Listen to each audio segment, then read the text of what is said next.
So I'm going to do something rather different in this session, and I hope that you will indulge me, and I hope you'll find it useful. I've given you two handouts. One of them we'll go to later, is the one about activities. The other you probably don't need to look at, but I will be referring to some of this text, and so I thought you might like to have it, but you shouldn't need to look at it for now. It seemed to me, well, while with the GCSE I was sort of trying to, for my own benefit, get an overview of what was going on. Here you're sort of getting me indulging in the things that I find interesting, and I hope that you'll find interesting. I think the fundamental thing I want to get across is, broadly speaking, what religion is.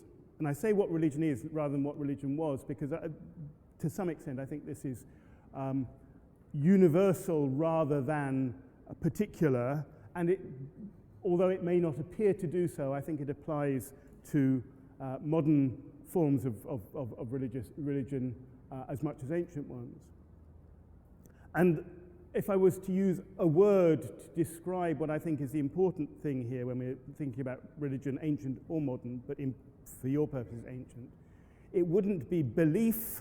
It's a word I would tend to avoid using except after a long discussion about what belief means. I'm much more interested in the notion of religious experience, and actually that's something that we can say more about and sort of be more interesting about when studying the ancient world.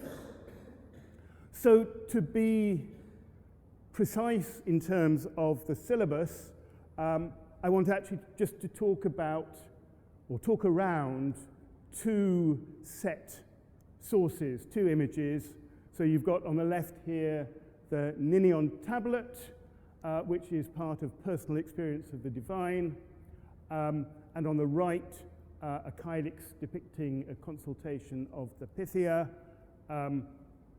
which is a set text in the places of worship area. And I just want to say, first of all, talk about, we will come back and talk about the Ninian tablet, but I want to get there literally by a somewhat roundabout route. And I'll do that by starting here in the most southerly place I've marked on the map, Andania, an ancient city whose exact location is still not known, but it's approximately there in Messenia. If you go to the modern village of Constantinou, that's fairly close to wherever ancient Andania was. And one of the reasons that we can say that is because of an inscription. So here you have the church in the village of Constantinou in honor of Constantine. And you can see on either side of the doorway two large grey stones that have been built into the doorway. So that's one. And as you will see, it has got a very long inscription on it. So half of it on one side of the door and half of it on the other. And that is the text that I want to talk a bit about. So this is not something that is on the syllabus, but I think it will be helpful for thinking about religion in the syllabus. And what I'm going to be talking about is sort of general, or the basic theme is to talk about festivals. So let me just ask, could someone name me a festival? Panathenaea, City Dionysia, Anthesteria. Excellent.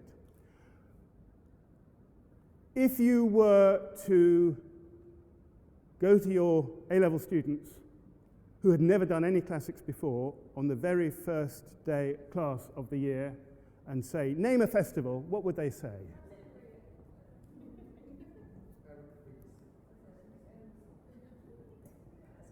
They would say probably Glastonbury. If they're middle-aged, they'll say latitude or something. What I want to do is to explain to you why this is the correct answer when you're thinking about the ancient Greek world. When you think about festivals, don't think about the Parthenon, don't think about don't think about gods, don't think about statues, sacrifice, think about Glastonbury. Why should you think about Glastonbury? Well, that's where the regulations, the inscription I showed you comes in. This is the, so what you have is the regulations for the festival of the mysteries of the great gods of Andania. It's a tiny place. We know a bit about this because it's mentioned by Pausanias in his Guide to Greece. So he describes the festival or the cult at Andania as he experienced it in the middle of the 2nd century CE. But the inscription that you have is from the earlier 1st century BCE, so it's actually sort of quarter of a millennium earlier than Pausanias, and it's possibly a bit different. But as I say, what we have is a detailed set of regulations for this festival, and that's what the text you've got is. And I'm just going to sort of read you a few extracts from it to explain why you should be thinking about Glastonbury rather than anywhere else. So, section 7, regarding tents, the officials are not to allow anyone to have a tent larger than 30 feet square or to put curtains or screens around the tents. Nor is anyone not of the officials to have a tent within the area that the officials mark off. No uninitiated person is to go into the area they mark off. They are also to set out vessels for water. They're also to publicly record what one must be pure and what one must not have in order to enter. Regulation 8. What one must not have in tents. No one is to have in a tent couches or silver plate worth more than 300 drachma. If anyone does, the officials are not to allow it, and what is in excess is to be devoted to the gods. So, rules against glamping.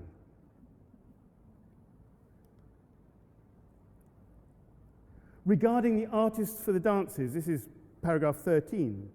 Each year, the officials are to appoint for religious services and the sacrifices and mysteries as many capable performers on the flute and the lyre as they may find. Those are appointed to provide religious services to the gods. Before I go on to this regulation, can anyone recognize anyone in any of those pictures?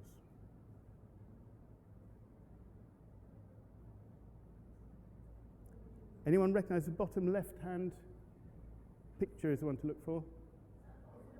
It is not Boris. Yes? Nope. The one at the back is married to the one in front of her. Oh, it's Ed Balls. That's Ed Balls, and that is behind him is Yvette Cooper. Yeah.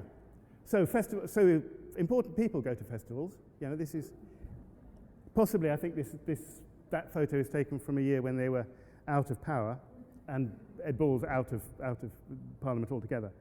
Regarding anointing and bathing, this is section 22. The supervisors of the market is to be careful that those who wish to provide baths in the sacred area not charge the bathers more than 2 copper coins, and provide heat, a lukewarm bathtub, and lukewarm water for those washing themselves, and that the contractor furnishing the supply of wood for the place of anointing provide enough dry wood for those anointing themselves day by day from the 4th hour until the 7th. So, specific times when the baths are going to be open and available. You pay for your baths. So, the basic, when you think about a Greek festival, and this is true of all of them, think about what happens when you go to a festival and what you experience there. Pausanias gives lots of examples of sort of all kinds of weird festivals. But generally, what you're doing is you're having a large number of people gathering together in a place. If it lasts more than a day, they're going to have to stay somewhere. And if it's at somewhere like Andania, or indeed somewhere like Delphi, that means camping. And there are regulations about, there will have been regulations about where you could pitch your tent and where you couldn't. In Delphi, there was ground sacred to Apollo that you could pitch your tent in, but you weren't allowed to, as it were, take anything away from it. So you had to, or build any permanent buildings there. So strict regulation on what you could do in some of these places. During the course of the festival, we may think that the ancient Greeks are all concerned about gods. What they actually are equally concerned about, or equally experience, or what the real experience for them is music, dancing, and barbecue. Sacrificed meat is there to be eaten.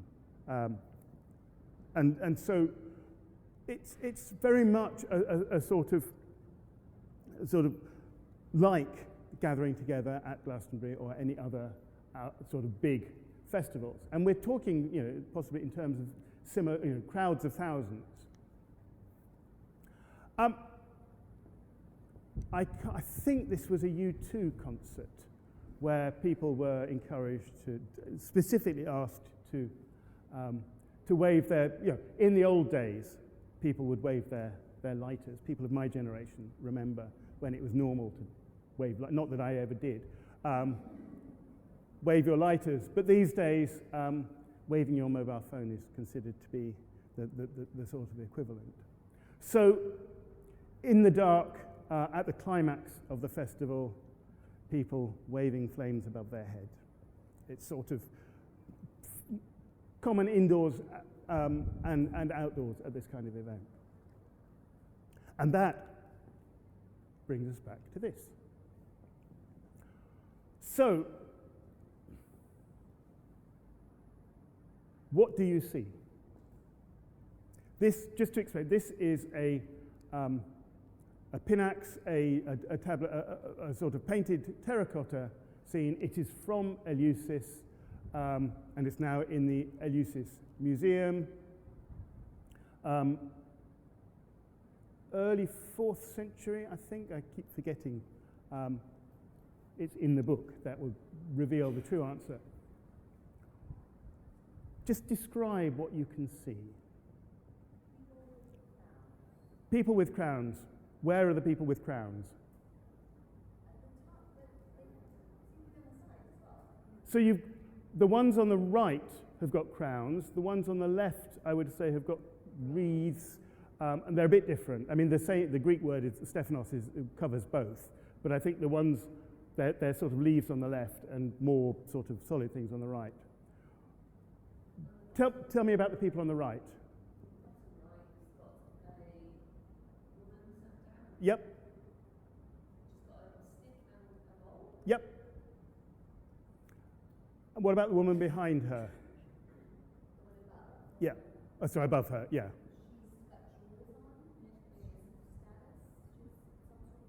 Yeah. She's also holding a stick. Any guess as to to their identity? Who would be the most important people in Eleusis? Think beyond the mortal scale.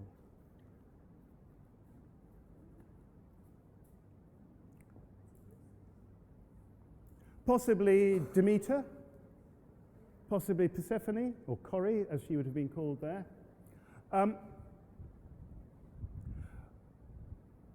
You've also got a woman next to the one I suggested is Demeter, holding torches.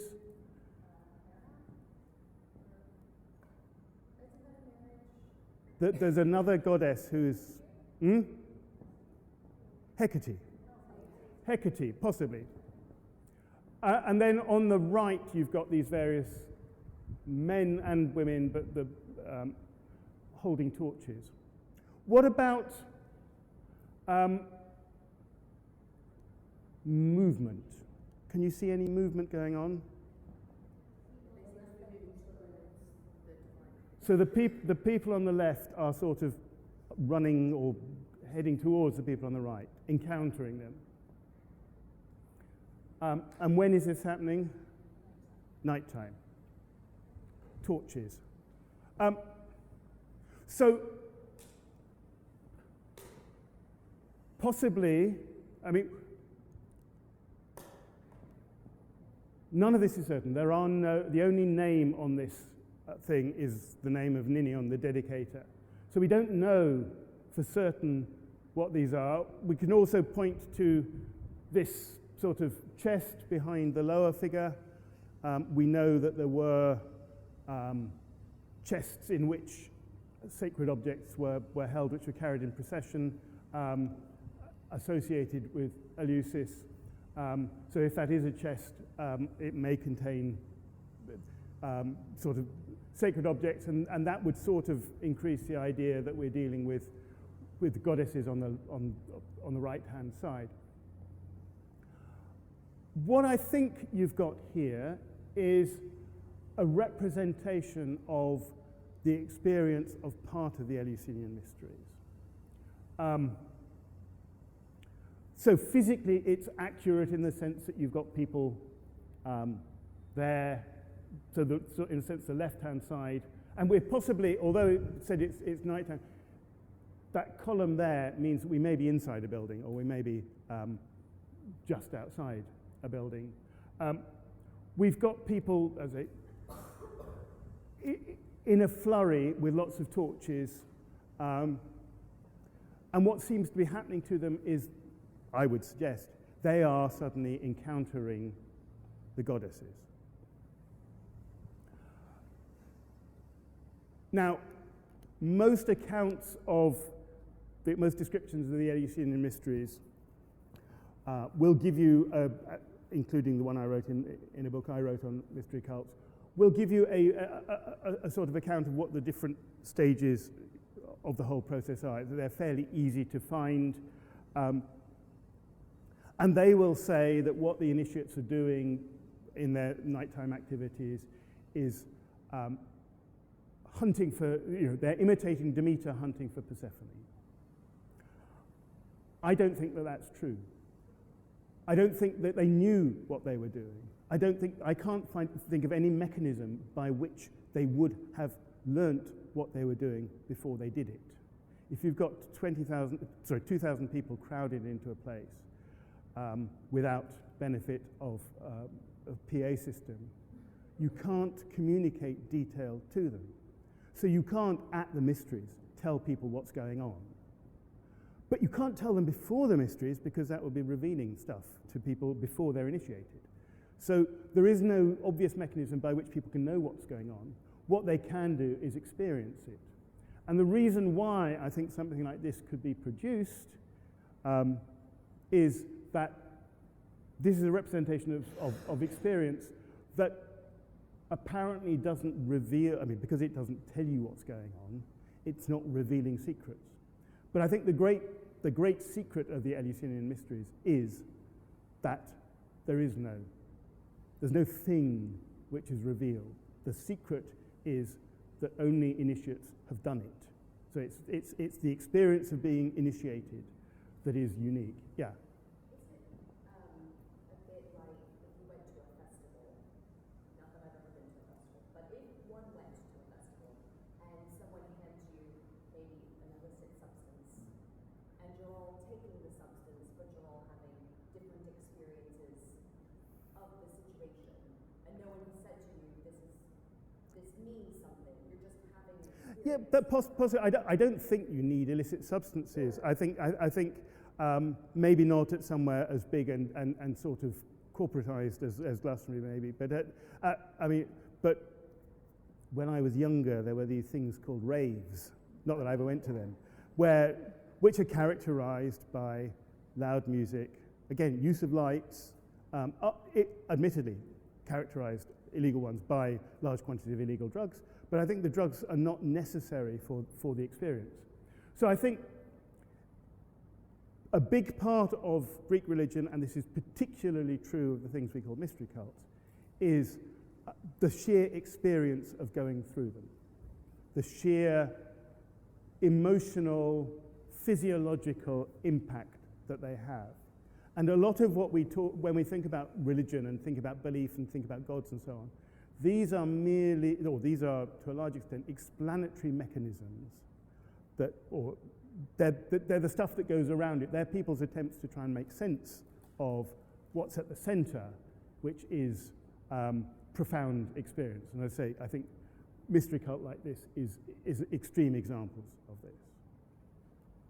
So when you're thinking about religion, I would suggest you should, I say, get away from the B word and think more about experience as a way of dealing with things. Okay, so that is the first of my two images that I wanted just sort of to talk you through as I see it. The other is this picture of a consultation of the Pythia, and we'll look at that in closely, but again we will sort of get there perhaps in the way that Greeks would get there. So we're now talking about Delphi up further north. How many of you have been to Delphi? Most people. It sort of does look like that. That's National Geographic, so they've got a rather sort of good photographer from a point where I think it's actually impossible to get a tourist view. And I think it's all, I'm slightly suspicious of the, well, I'm certainly suspicious of the color, even without this screen twisting it further. But an amazingly beautiful site, an amazingly powerful site, with at its heart this temple, completely messed around. This is the 4th century temple after the earlier temple was burnt in a fire, but subsequent earthquakes mean that actually what you've got in the middle of it is a load of stones which the excavators have sort of neatly piled there. They don't represent what was there ever. We have no certain idea of what the interior of the temple was like, and that's quite important because it's generally accepted that the consultations took place somewhere in the interior of this temple. Here is the view on the route. So we're now sort of at the edge of the temple terrace.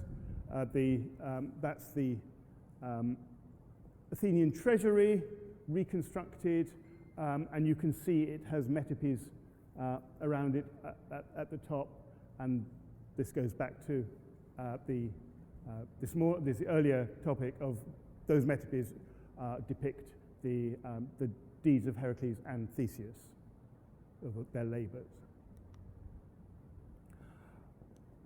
This is an idea of what the sanctuary might have looked like at its height, and in particular, what you have, I'm sorry, it's not as high definition as I would have liked it to have been. You enter the sanctuary down here, you go up past all these statues and treasuries, up and then round this way, so zigzagging up to reach the, past the stoa of the Athenians there, which is sort of towards the top of the screen. That's where, in the 5th century, you would have seen the ropes that the Athenians captured when they captured the bridge that Xerxes built across the Hellespont. And then you go up past it, let me just go back to the altar and then enter the temple that way.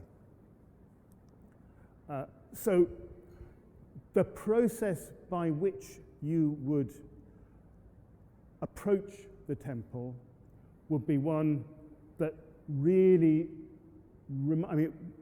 dramatic landscape, and then specific representations of the whole history of Greece and the wealth of Greece and the wealth of Greece's neighbors. Somewhere in there you would have found the gold, in the 5th century, you'd have found the gold that Croesus dedicated in the 6th century, huge wealth from Lydia, and you would find,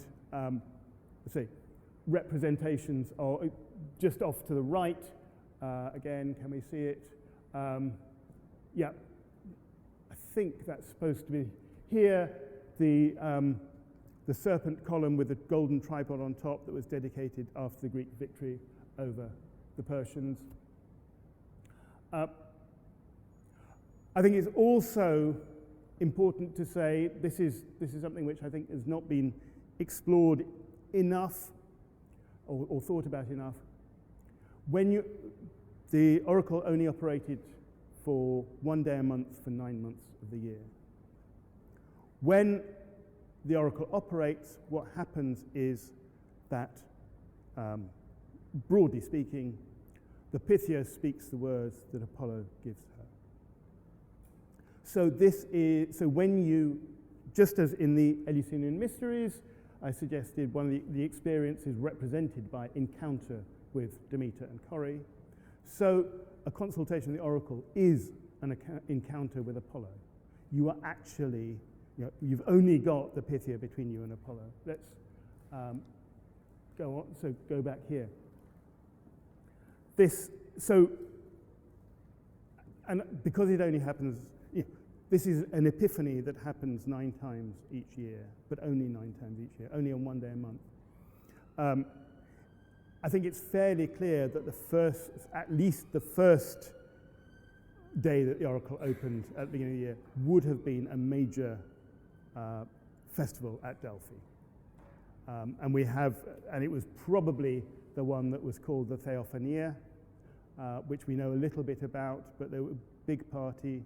Again, people probably camping down on the fields below. It's not just a sort of turning up at an office and making an inquiry. There's a huge thing all around it. But at its heart, this is what we have. This is the best representation we have of what consultation of the Delphic oracle was like in the 5th century. We have, it's far more trustworthy, I suggest, than accounts in Herodotus or tragedy or anywhere else, although they are useful. Now, what can you tell me about this scene? What's actually happening here? There's a man. We actually know their names. So the man is Aegeus, father of Theseus. The woman is called Themis, who, according to later stories, was a goddess who owned Delphi, as it were, before Apollo took over and installed the Pythia. But anyway, that's sort of by the by. What are they doing? Stood either side of a column. So, can they see each other? Anyone tell me whether they can see each other? Why not?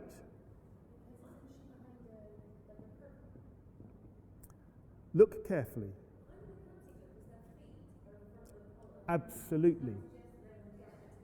Absolutely.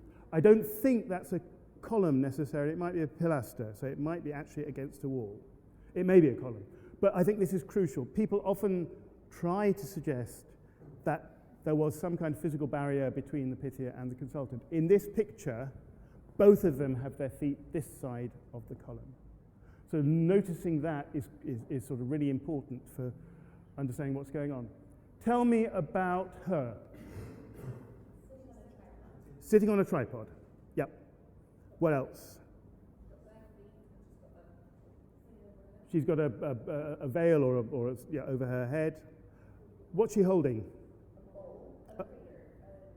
Not a creator. Fiali. A fiali is the normal Greek word. It's a libation bowl. And what's she holding in her other hand? These. Of what? Laurel, bay, more or less the same thing. Yes, laurel is a general view. Associated particularly with Apollo. Read the beginning of Metamorphoses and you have the story of Apollo and Daphne who gets turned into laurel or bay. Tell me about her mood. Her mood. She's pensive. Is she interpreting?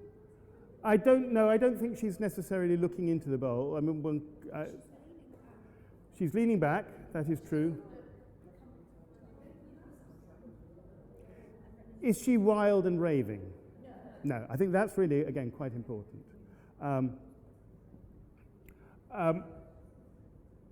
So she is, okay, she pensive, absorbed maybe.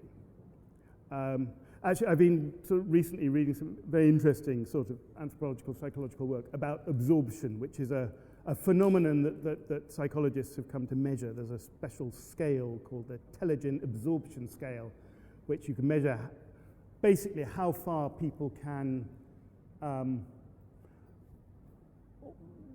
sort of find themselves disconnected from the world and sort of focusing on things that aren't there. So maybe she is absorbed in that sense, that she's sort of channeling is putting it not quite right, but something like channeling something from somewhere else. So he's talking to her, and she's going to respond, and going to respond through not on her own behalf, but on the behalf of the God who is listening to her.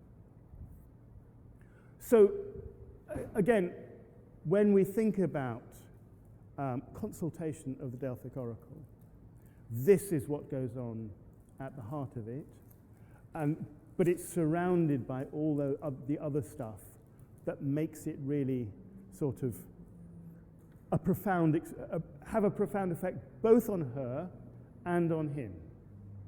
And I think that's sort of, I said, both of these images, if I go on, do we magically get back to, yeah, offer you the chance to see religion as experience, as sort of what happens to the people, rather than in some kind of abstract terms of who the gods are, what the gods did.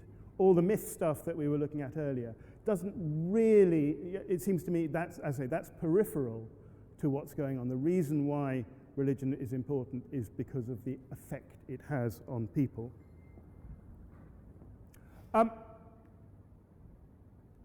That's what I want to say. I'm very happy to sort of take questions on this before we move on to the activity.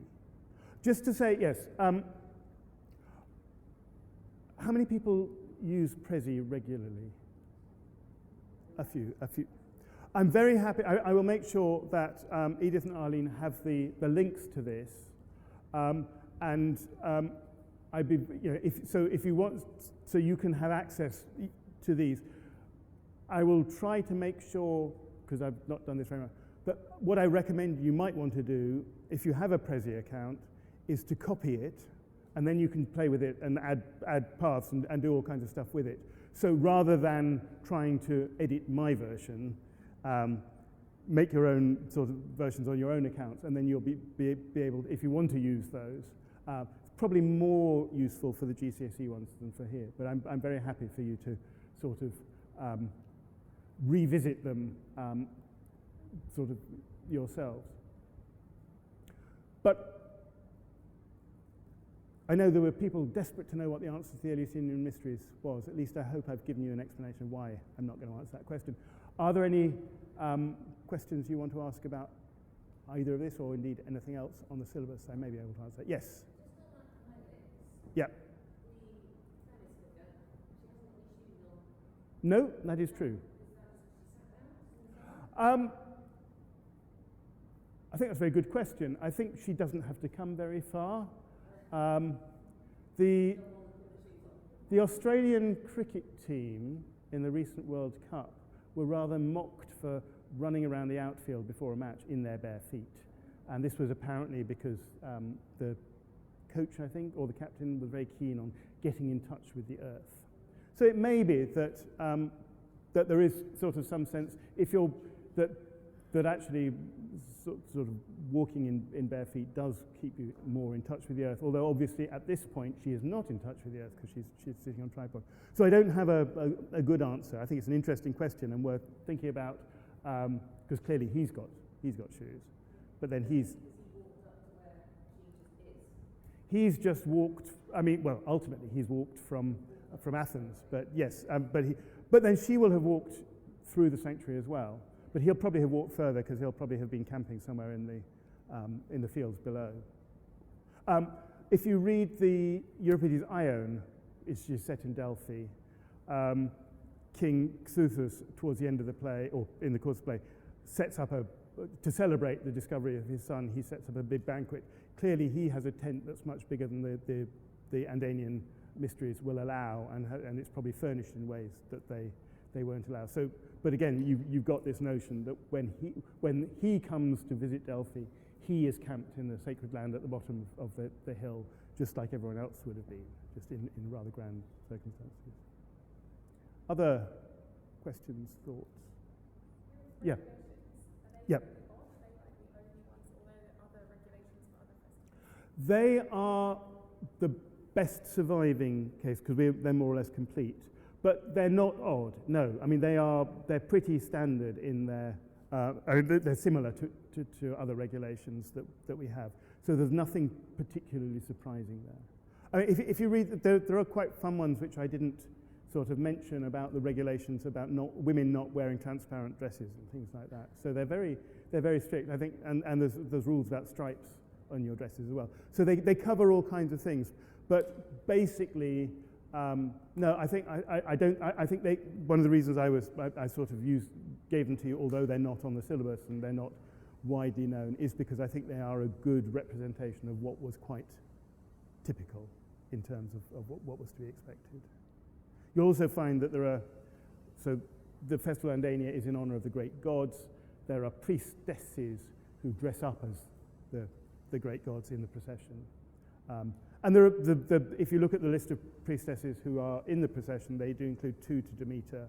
So there are sort of Demeter links. And actually, Pausanias, I said he comes and describes it 250 years after the inscription. He thinks it's a festival of a cult of the great goddesses. So although it clearly is the great gods from this inscription, by his period, either he doesn't understand or it's changed, and the great gods have become great goddesses. And when Pausanias talks about the great goddesses, he tends to mean Demeter and Kore from Eleusis. So, and this is one of the festivals that he sort of thinks is another honouring of the Eleusinian